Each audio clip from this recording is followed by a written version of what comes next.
논어 제8편 태백 13장에 이런 내용이 들어있습니다. 공자왈 성인들의 가르침에 대한 두터운 믿음을 가지고 배우기를 좋아하며 죽음으로써 선한 도를 지켜야 한다. 위태로운 나라에는 들어가지 않고 어지러운 나라에는 머물지 말아야 한다. 천하의 도가 행해지면 세상의 모습을 드러내고 도가 행해지지 않으면 조용히 숨어 살아야 한다. 이것을 한마디로 정의하면 나아갈 때와 물러갈 때를 정확히 알아서 처신해야 한다 하는 처세술에 관한 건데요. 성경은 이와 어떻게 다를까를 한번 생각해 보려고 이 말씀을 던지면서 시작을 합니다. 또 손자병법은 병법서죠. 중국 오나라 때에 손무가 쓴 것으로 알려져 있는데 지형편에 보면 진퇴현은이라는 말이 나옵니다. 나아가고 물러나는 것과 나타나고 숨을 때를 제대로 가리라는 말로 전쟁의 승패에 관한 그런 내용입니다. 즉 전쟁의 때와 시기를 알지 못하면 패하게 되고 그것은 개인의 생명뿐만 아니라 가족과 국가의 존립이 위태로울 수 있기 때문에 진중하게 판세와 형세를 보고 판단하라는 그런 말입니다. 그러면 성경은 나아가고 물러갈 때를 어떻게 분별하고 어떻게 처신해야 한다라고 말씀할까라는 건데, 국가나 시대가 백척간대 선 것처럼 위태로움에 처해 있을 때 숨거나 방관하지 말고 정면 승부하라고 말씀하고 있다라는 겁니다. 성경이 말하는 지혜 무엇일까요? 여러 가지로 말할 수 있지만 저는 오늘 4가지로 말씀을 드리려고 하는데, 첫째로 성경이 말하는 지혜는 자신이 반드시 서 있어야 할 자리와 해야 할 역할과 자기 분수를 아는 겁니다. 둘째, 지도자에게 요구되는 지혜는 끝까지 책임을 담당하는 것입니다. 셋째, 나서면 자신의 생명을 잃을 것이 분명한 때에도 숨는 것이 아니라 도리어 생명을 내놓고 당당히 앞장서 나아가는 겁니다. 누가복음 9장 62절에 이렇게 기록이 되어 있습니다. 예수께서 이르시되 손에 쟁기를 잡고 뒤를 돌아보는 자는 하나님 나라에 합당하지 아니하니라. 아멘. 넷째, 가장 근본, 가장 중요한 것은 하나님을 경외하는 것이 지혜의 근본이다 라는 거예요. 또한 하나님의 말씀을 지켜 행하고 사는 것이 성경이 말하는 지혜라는 겁니다. 그래서 전도서 12장에 이렇게 기록이 되어 있습니다. 일의 결국을 다 들었으니 하나님을 경외하고 그의 명령들을 지킬지어다. 이것이 모든 사람의 본분이니라. 하나님은 모든 행위와 모든 은밀한 일을 선악간에 심판하시리라. 아멘. 하나님의 뜻은 제가 귀에 못이 박히도록 말씀을 드렸는데, 이 땅에 하나님 나라를 이루어가는 것입니다.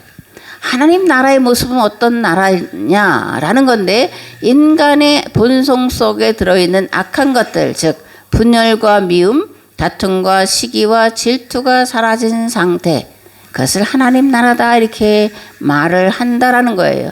그런데 이러한 상태에 이르려면 오직 성령의 충만함을 입어야만 가능한 일입니다. 하나님 앞에 오로지 자신을 낮추는 겸손으로 옷 입어야만 분열과 미움, 다툼과 시기, 질투가 사라진 하나님으로부터 오는 평안 가운데 서로 어울려서 평화롭게, 조화롭게 살아갈 수 있다라는 겁니다. 아멘. 성경에 나오는 겸손한 자, 여럿이 있겠지만 2 사람을 소개하면 모세와 엘리야입니다. 모세와 엘리야는 설 자리와 누울 자리를 분명히 안 자의 대표라고 저는 생각을 합니다. 모세는 그 삶의 마지막이 자기 백성이 누운 광야에 누이는 거라는 것을 알았습니다. 사실 모세의 마음 깊은 곳에 들어있는 마음은 가나안에 들어가고 싶었던 거예요. 그러나 그것을 포기를 했습니다. 모세는 그러면 왜 평생의 소망, 평생의 소원을 포기했을까, 또는 포기해야만 했을까라는 건데, 모세의 출애굽 백성에 대한 책임감 때문에 그렇습니다.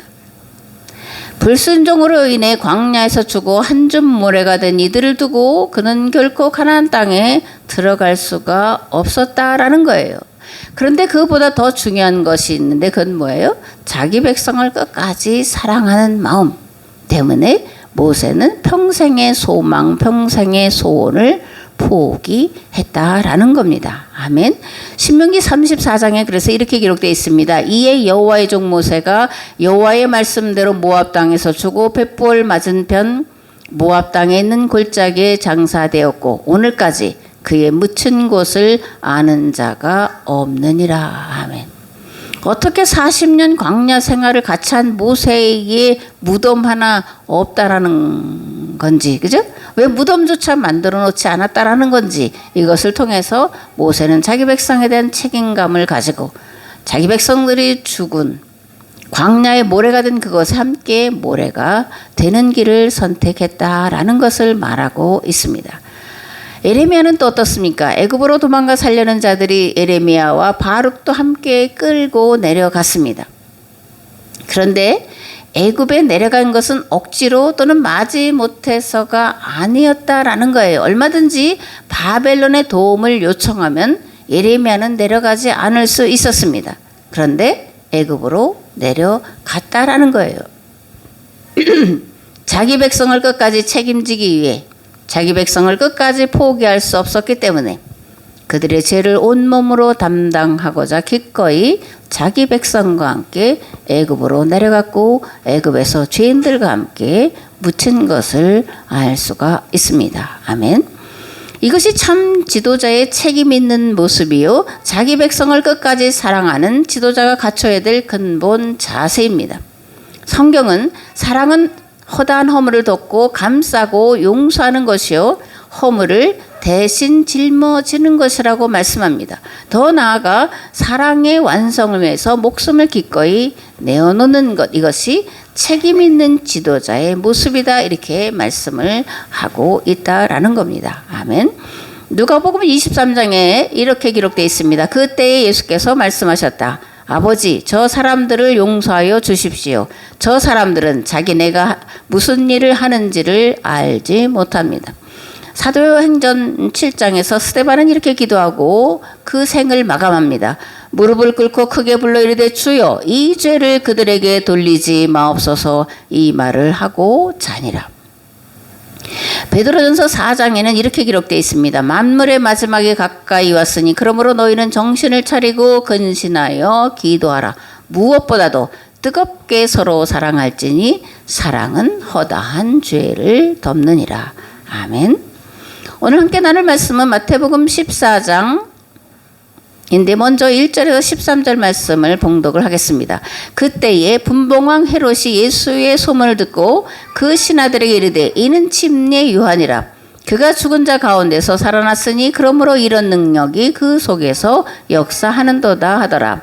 전에 헤롯이 그 동생 빌립의 아내 헤로디아의 일로 요한을 잡아 결박하여 옥에 가뒀으니 이는 요한이 헤롯에게 말하되 당신이 그 여자를 차지한 것이 옳지 않다 하였음이라. 헤롯이 요한을 죽이려 하되 무리가 그를 선지자로 여김으로 그들을 두려워하더니 마침 헤롯의 생일이 되어 헤로디아의 딸이 연석 가운데서 춤을 추어 헤롯을 기쁘게 하니 헤롯이 맹세로 그에게 무엇이든지 달라는 대로 주겠다고 약속하거늘 그가 제 어미의 시킴을 듣고 이르되 침례 요한의 머리를 소반에 얹어 여기서 내게 주소서 하니 왕이 근심하나 자기가 맹세한 것과 그 함께 앉은 사람들 때문에 주라 명하고 사람을 보내 옥에서 요한의 목을 베어 그 머리를 소반에 얹어서 그 소녀에게 주니 그가 자기 어미에게로 가져가니라. 요한의 제자들이 와서 시체를 가져다가 장사하고 가서 예수께 아뢰니라. 예수께서 들으시고 배를 타고 떠나서 따로 빈들에 가시니 무리가 듣고 여러 고을로부터 걸어서 따라간지라. 아멘. 세례 요한은 예수님의 길을 예비하러 온 자였고 예수님도 이것을 철저히 인정하는 행보를 보이셔서 세례 요한에게 세례를 받으셨고 세례 요한이 등장한 다음 공생애를 시작을 하셨습니다. 그리고 세례 요한에 대해서 여자가 난 자 중에 세례 요한보다 더 큰 자가 없다라는 최고의 평가를 하셨습니다. 그렇다면 세례 요한은 자기를 어떻게 인식했을까? 세례 요한의 자기 정체성은 무엇이었을까라는 것을 생각해 볼 수 있는데, 첫째, 그는 주의 길을 곱게 하는 자, 곧 광야에서 외치는 자의 소리에 불과하다는 의식을 가지고 살아간 자였습니다. 둘째, 예수님의 신발을 끈을 풀기도 나는 감당할 수 없는 자다라고 하는 겸손하고 겸비한 자세를 가지고 살았습니다. 아멘. 김춘수의 시기 중에 하나가 이제 여러분들도 잘 아실 거예요. 제목은 꽃인데 소개하면 이렇습니다. 내가 그의 이름을 불러주기 전에는 그는 다만 하나의 몸짓에 지나지 않았다. 내가 그의 이름을 불러주었을 때 그는 나에게로 와서 꽃이 되었다. 우리들은 모두 무엇이 되고 싶다. 너는 나에게, 나는 너에게 잊혀지지 않는 하나의 눈짓이 되고 싶다. 그가 내 이름을 불러주기 전에는 나는 다만 하나의 몸짓에 지나지 않았다라는 건데요. 인간이 할 수 있는 겸손 중 최고 봉이 무엇일까? 세례 요한이 고백한 고백 속에 있다 이렇게 생각합니다. 그러면 세례 요한이 뭐라고 자기를 고백했냐? 나는 예수님의 신발끈을 풀기도 감당하지 못할 자. 이게 세례 요한의 자기 정체성이었다라는 겁니다. 근데 신발끈을 풀어주는 자 또는 발에 물을 붓는 자는 어떤 자였냐? 종 중에서도 가장 비천한 종이 하는 일이었다라는 겁니다. 그러니까 세례 요한은 예수님 앞에서 나는 비천한 중에 가장 비천한 종이다라는 고백을 하고 있다라는 거예요. 김춘수의 시기처럼 우리 모두는 존재가 아니었습니다. 그런데 예수님께서 우리를 찾아오셨고 존재되게 하셨습니다. 그래서 예수님에게 우리는 예수님에게 서로 필요한 존재가 된 것입니다. 예수님 우리에게 오셔서 하나님의 뜻을 이루어갈 존재로 설 수 있도록 도우시는 보혜사가 되셨고, 우리는 성령님의 도우심을 입어 하나님의 뜻을 이 땅에 이루어가는 삶을 살아갈 책임과 의무를 지닌 존재가 되었다라는 겁니다. 아멘. 본문으로 돌아가면 세례 요한은 옥에 갇혔고 헤롯에 의해 이제 죽습니다. 그런데 세례 요한이 옥에 갇히게 된 이유가 뭐예요? 헤롯의 비위를 지적했다라는 거예요. 자기 동생의 아내를 뺏어서 자기 아내를 삼은 것을 잘못했다라고 헤롯을 향해서 이제 세례 요한이 직격탄을 날렸다라는 겁니다. 그러면 헤롯의 잘못을 이렇게 지적하면 어떤 결과를 초래할지 세례 요한이 모르고 했을까? 아니라는 겁니다. 또는 자기 의의를 드러내려고 헤롯의 윤리적이고 도덕적인 잘못을 지적한 거냐? 아니라는 겁니다. 그러면 세례 요한이 왜 이런 선택을 했을까? 나설 때와 물러설 때를 분명하게 알고 있었기 때문이다라는 겁니다. 아멘. 거듭 말씀드리지만 세례 요한은 자신이 등장한 다음 예수님이 등장하셨고, 자신이 베푼 세례가 하나님께로부터 온 것을 인정하기 위해 세례를 받으셨다라는 것을 잘 알고 있었고, 더 나아가 자신이 전면에 드러나 있는 동안에는 예수님이 전적으로 공생의 삶을 살아가지 않을 것이라는 점을 잘 알고 있었습니다. 그렇기에 예수님이 전면에 나서는 길을 열어드리기 위해 물러날 때를 면밀히 보고 있다가 때가 되었다고 판단되었을 때에 헤롯의 가정사를 들어 비판을 한 것입니다. 요한복음 3장 30절에 세례 요한은 이렇게 말합니다. 그는 흥하여야 하겠고 나는 쇠하여야 하리라. 나는 물러나야 되겠고 예수님은 등장하셔야 된다. 이렇게 말을 하고 있다라는 겁니다. 아멘. 요한복음에 의하면 세례 요한은 1세기 말에도 여전히 메시아라고 추정하는 세력들이 많이 있었다라는 거예요. 그래서 요한복음 1장에 이렇게 기록이 되어 있습니다. 유대인들이 예루살렘에서 제사장들과 레위인들을 요한에게 보내어 네가 누구냐 물을 때에 요한의 증언이 이러하니라. 요한이 드러내어 말하고 숨기지 아니하니 드러내야 하는 말이 나는 그리스도가 아니라 한데, 또 묻되 그러면 누구냐? 내가 엘리야냐? 이르되 나는 아니라. 또 묻되 네가 그 선지자냐? 대답하되 아니라. 또 말하되 누구냐? 우리를 보낸 이들에게 대답하게 하라. 너는 내게 대하여 무엇이라 하느냐? 이르되 나는 선지자 이사야의 야의 말과 같이 주의 길을 곧게 하라고 광야에서 외치는 자의 소리로라 하니라. 아멘. 앞에서 말씀드린 것처럼 1세기 말까지도 많은 사람이 여전히 세례 요한을 메시아라고 생각하고 추종하고 있었다라는 거예요. 세례 요한이 죽었을 때에도 이런데 하물며 세례 요한이 살아있었을 때 그의 영향력이 어떠했겠느냐라는 겁니다. 많은 사람이 세례 요한을 메시아로 따르고 있었기 때문에 헤롯도 그 막무가내로 망나니 헤롯도 함부로 세례 요한을 어찌하지 못하고 그냥 끙끙 속만 앓고 지켜보고 있었다라는 거예요. 그렇기 때문에 예수님은 전면에 나설 수가 없었습니다. 그리고 이런 사실을 잘 알고 있었던 세례 요한이기 때문에 이제 내가 물러나야 되겠다. 내가 이제 물러날 때가 됐다. 이렇게 생각을 했다라는 거예요. 예수님과 세례 요한은 밀접한 관계 속의 활동을 하셨습니다. 혈육으로도 사촌간이죠. 이종 사촌간이고 6개월 먼저 세례 요한이 태어났고 그리고 활동도 먼저 하면서 예수님이 오실 길을 예비하고 전면으로 등장하도록 세례 요한은 스스로 물러갔음을 알 수가 있습니다. 아멘. 이렇게 이제 세례 요한이 헤롯에 의해 죽임을 당하자 제자들이 와서 시체를 가져다가 장사를 하죠. 그리고 예수님께 와서 세례 요한이 죽었습니다. 이렇게 이제 소식을 알렸습니다. 그 소식을 듣고 예수님은 빈들로 가셨다가 갈릴리로 가셨고 마태복음에 의하면 곧이어 오병이어의 기적을 베푸셨다는 것을 알 수 있습니다. 근데 마가복음은 또 이렇게 기록합니다. 요한이 잡힌 뒤에 예수께서 갈릴리에 오셔서 하나님의 복음을 선포하셨다. 때가 찼다. 하나님의 나라가 가까이 왔다. 회개하여라. 복음을 믿어라. 아멘.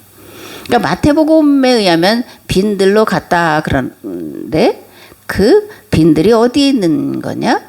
갈릴리에 있는 거였다. 그래서 오병이어 기적을 갈릴리 호수에 그 넓은 들이 있는데 거기서 이제 베푸셨다. 마태복음은 그렇게 증언을 하고 있습니다. 마태복음 14장 14절에서 21절 말씀을 봉독하겠습니다. 예수께서 나오사 큰 무리를 보시고 불쌍히 여기사 그 중에 있는 병자를 고쳐주시니라. 저녁이 되매 제자들이 나와 이르되 이곳은 빈들이요 때도 이미 저물었으니 무리를 보내어 마을에 들어가 먹을 것을 사 먹게 하소서. 예수께서 이르시되 갈 것 없다. 너희가 먹을 것을 주라. 제자들이 이르되 여기 우리에게 있는 것은 떡 5개와 물고기 2마리 뿐이니이다. 이르시되 그것을 내게 가져오라 하시고 무리를 명하여 잔디 위에 앉히시고 떡 5개와 물고기 2마리를 가지사 하늘을 우러러 축사하시고 떡을 떼어 제자들에게 주시매 제자들이 무리에게 주니 다 배불리 먹고 남은 조각을 12바구니에 차게 거두었으며 먹은 사람은 여자와 어린이 외에 5,000명이나 되었더라. 아멘. 우리가 잘 아는 오병이어의 이제 기적 이야기입니다. 예수님은 세례 요한이 죽은 소식을 듣고 빈들로 가셨습니다. 왜 빈들로 가셨을까? 제자들에게 특별 교육을 시키기 위해서였다라고 마태는 말하고 있다라는 거예요. 그러면 예수님이 제자들에게 특별 교육을 시킨 내용은 무엇일까? 그것이 오병이어의 이야기 속에 들어가 있다라는 겁니다. 예수님이 빈들로 가셨다가 갈릴리로 돌아오셨고 그 소식을 들은 많은 사람들이 예수님께 나왔습니다. 예수님은 그중에 병든 자들을 고치시고 하루 종일 말씀을 가르치셨고 저녁이 되었다라는 것을 본문이 말하고 있습니다. 저녁이 되자 제자들이 예수님께 가서 이렇게 말씀을 드립니다. 이것은 빈들이고 때도 이미 저물었는데 사람들을 동네로 들어가 먹을 것을 사 먹도록 해야 하지 않겠습니까? 그래서 예수님이 제자들에게 이렇게 말씀하시죠. 갈 것 없다. 너희가 먹을 것을 주어라. 요한복음에 보면 빌립이 이렇게 말합니다. 각 사람으로 조금씩 받게 할지라도 200데나리온의 떡이 부족하리이다. 그런데 안드레가 예수님께서 갈 것 없다. 너희가 먹을 것을 주라 하는 말씀을 듣고 이제 사람들 속에 들어가서 누구 먹을 거 가진 사람 없으니까 이렇게 찾아다녔다라는 거죠. 그래서 어린아이의 그 도시락 물고기 2마리와 보리떡 5개가 있는 그 보잘것없는 것을 가지고 예수님께 왔는데, 온 것까진 좋은데 어떤 반응이었다라는 거예요? 이것이 많은 사람들에게 무슨 소용이 되겠습니까? 이렇게 이제 반응을 했다라는 거죠. 저녁이 되고 식사 시간이 되었는데 많은 사람들은 사실은 먹을 생각을 하지 못하고 있었다라고 볼 수 있어요. 어쩌면 이들은 밥 먹을 돈이 없었을지도 모릅니다. 이런 상황 속에서 예수님은 제자들이 이들에 대해서 어떤 마음 자세를 가지고 있을까를 알아보려고 기다리고 계셨습니다. 예수님이 제자들에게 원하셨던 마음은 긍휼히 여기고 측은히 여기고 불쌍히 여기는 마음이 아니었을까 이런데, 근데 제자들은 뭐라 그래요? 저들을 동네로 들어가서 사 먹도록 해야 되지 않겠습니까? 이렇게 이제 의견을 내놓고 있습니다. 그러니까 예수님이 뭐라 그러셨다라는 거예요? 너희들이 먹을 것을 주라. 빌립은 굉장히 현실적이고 계산이 빠른 사람이었던 것 같아요. 그래서 이 사람들을 먹이려면 200데나리온 정도는 있어야 될 것 같다. 이렇게 이제 말씀을 드렸다라는 거죠. 그래서 예수님이 제자들에게 다시 물으셨습니다. 너희에게 떡 몇 개나 있는지 가서 알아봐라. 그래서 안드레가 알아보고 뭐라는 거예요? 떡 5개와 보리떡 2개를 가지고 왔다라는 겁니다. 예수님은 안드레가 가져온, 안드레와 제자들이 생각할 때 그거 한 사람 먹으로도 부족한 그 겨우 애게 이런 거죠. 애게 이걸 갖고 뭘 하냐 이런 걸 가지고 손을 들어 축사하시고 떼어서 제자들에게 나누셨고, 제자들은 예수님이 떼어준 물고기와 떡을 가지고 앉아있는 사람 장정만 5,000명이라고 하는 그 많은 사람들을 다시 가서 이제 떼어 나누어주는 일을 했고, 그들이 배불리 먹었다. 그리고 12 광주리가 남았다. 이렇게 이제 성경은 기록을 하고 있습니다. 이것이 특별 교육이라는 거예요. 뭐라는 거예요? 제자들은 이제부터 나아가서 굶주린 백성들의 먹을거리들을 해결해 주는 역할을 해라. 교회는 세상의 굶주린 자들의 먹을거리를 해결해 주는 공동체가 되라 라는 요청을 하고 계신다라는 겁니다. 물론 오늘날에 먹는 문제만 해결된다고 해서 모든 것이 해결되느냐 그런 건 아니에요. 그러나 예수님 당시 기록 당시로 가면 먹는 것이 그들의 삶의 전부라고 해도 과언이 아닐 만큼 먹어야 살고 먹어야 건강하고 먹어야 일을 할 수 있고, 그 먹는 문제에 걸려있던 자들에게 먹거리 해결해 주는 것만큼 급한 것이 없었기 때문에 예수님은 제자들에게, 교회에게, 성도에게 굶주려 죽어가는 백성들을 먹이는 일을 하는 것이 너희들에게 주어진 책임이다 이렇게 말씀을 하셨다라는 것을 알 수가 있습니다. 아멘. 예수님은 결코 우리에게 무리한 요구를 하시는 분이 아니십니다.